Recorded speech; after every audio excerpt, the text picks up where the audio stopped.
अपने मन की सुनो तो आसमां छू लोगे, दुनिया तो कुछ भी बोलेगी। हरे कृष्ण दोस्तों, मैं राहुल अग्रवाल एक बार फिर लेकर आया हूँ आपके लिए एक छोटी सी कहानी। महर्षि वाल्मीकि अपनी रामायण पूरी कर चुके थे। तभी नारद जी उनके पास उनकी रामायण सुनने के लिए आते हैं। वाल्मीकि जी नारद जी को अपनी रामायण पढ़कर सुनाते हैं।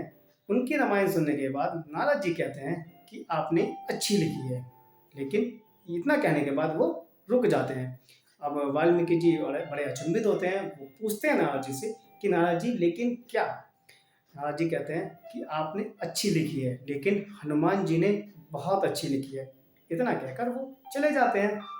अब वाल्मीकि जी बहुत कोशिश करते हैं कि ये विचार उनके मन में ना आए, लेकिन ये विचार बार बार उनके मन में आ रहा था और उनको परेशान कर रहा था। एक सिंपल सी बात है, मुझे ये लगता है कि कोई चीज़ मैंने बनाई है और सिर्फ मैंने ही बनाई है, और बाद में मुझे ये पता चले कि किसी और ने भी बनाई है और मुझसे बहुत ज़्यादा अच्छी बनाई है, तो नॉर्मली मैं परेशान होऊंगा ही। तो सेम कंडीशन जो थी वो वाल्मीकि जी थी, कि वाल्मीकि जी की थी। उनसे रहा नहीं गया, वो चल दिए हनुमान जी से मुलाकात करने, उनकी रामायण पढ़ने के लिए। उस समय हनुमान जी कैलाश पर्वत पर भगवान शिव की आराधना कर रहे थे और एक शिला पर अपने नाखूनों से हनुमत रामायण लिख रहे थे। वाल्मीकि जी पहुंचते हैं हनुमान जी के पास और उनसे कहते हैं कि हनुमान जी, मुझे पता चला है कि आपने रामायण लिखी है, मैं उस रामायण को पढ़ना चाहता हूँ। तो हनुमान जी कहते हैं ठीक, जाइए, वो शिला पे लिखी हुई है और आप पढ़ लीजिए। वाल्मीकि जी जाते हैं, वो रामायण पढ़ते हैं और जैसे जैसे वो रामायण पढ़ते रहते हैं वैसे वैसे वो इमोशनल होते चले जाते हैं, उनकी आंखों से आंसू आने लगते हैं। ये देखकर हनुमान जी पूछते हैं उनसे, क्या हुआ भगवान, अच्छी तो लिखी है ना मैंने। अब वाल्मीकि जी कहते हैं कि अच्छी नहीं, बहुत सुंदर लिखी है, इतनी सुंदर लिखी है कि मेरी वाली अब कोई नहीं पढ़ेगा, पूरा संसार आपकी ही रामायण पढ़ेगा। इतना कहकर वो चुप हो जाते हैं। हनुमान जी उनसे पूछते हैं, अच्छा आपने भी लिखी है। फिर वाल्मीकि जी कहते हैं, हाँ मैंने भी लिखी है, लेकिन आपकी वाली मेरे से बहुत ज़्यादा अच्छी है।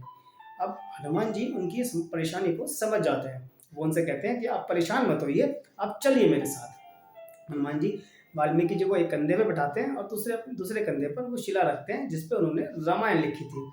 जाते हैं, एक समुद्र के किनारे पे पहुंच जाते हैं और अपनी जो रामायण है वो समुद्र में बहा देते हैं और कहते हैं वाल्मीकि जी से कि अब दुनिया सिर्फ आपकी रामायण पढ़ेगी। अब ये देखकर वाल्मीकि जी और चकित हो जाते हैं और इमोशनल हो जाते हैं। वो कहते हैं हनुमान जी से, बजरंगबली, आपने एक बार भी नहीं सोचा और अपनी रामायण समुद्र में बहा दी।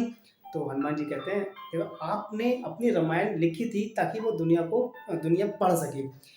आपके लिए ज़रूरी है कि आपकी रामायण दुनिया पढ़े, मेरे लिए ज़रूरी है मेरे भगवान की भक्ति, मेरे राम का नाम। मैं सिर्फ भगवान की भक्ति करता हूँ, मैं सिर्फ राम की भक्ति करता हूँ, उसी के सुमिरन में खोया जाता हूँ, मुझे इस संसार से कुछ नहीं चाहिए। इतना सुनने के बाद वाल्मीकि जी को समझ में आ जाता है कि राम से बड़ा राम का नाम।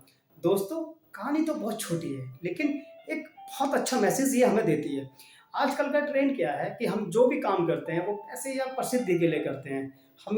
हम वो काम मन से करते ही नहीं, हम तो सिर्फ ये सोचते हैं कि किस तरह से इस काम से हमें पैसा या प्रसिद्धि मिलेगी। लेकिन अगर हम किसी भी काम को मन लगाकर बिना किसी निस्वार्थ भाव के करेंगे तो एक दिन हमें दुनिया ऐसे ही जानेगी जैसे वो बजरंगबली को जानती है। आशा करता हूँ ये कहानी आपको पसंद आई होगी। इसको लाइक और शेयर करना ना भूलिए। हाँ, हो सके तो इस चैनल को सब्सक्राइब जरूर कीजिएगा। मिलते हैं अगली वीडियो के साथ। हरे कृष्ण।